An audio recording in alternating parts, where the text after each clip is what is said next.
জানেন তো, আমরা পুরীতে গিয়েছিলাম ঘুরতে। তো সেখানে সুন্দর, সুন্দর সমুদ্রের মাছ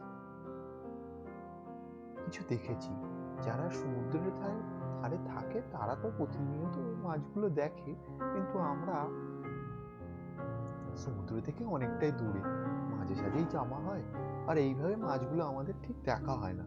ওই কারণে মাছের কিছু ফটো আপনাদের সামনে তুলে ধরার চেষ্টা করেছি। মাছগুলোর মধ্যে চিংড়ি মাছ, কাঁকড়া আছে, চেলা, পার্শে, টুনি মাছ, পমফ্রেট। এই বর্ষার সময় ইলিশ ধরা হয়। এখন সচরাচর ইলিশগুলো পাওয়া যায় না। তবে আপনারা যখন বর্ষার সময় যাবেন অবশ্যই ইলিশ পাবেন। সন্ধ্যের সময় মাছ ভাজা আর নদীর ধারে যারা মিষ্টি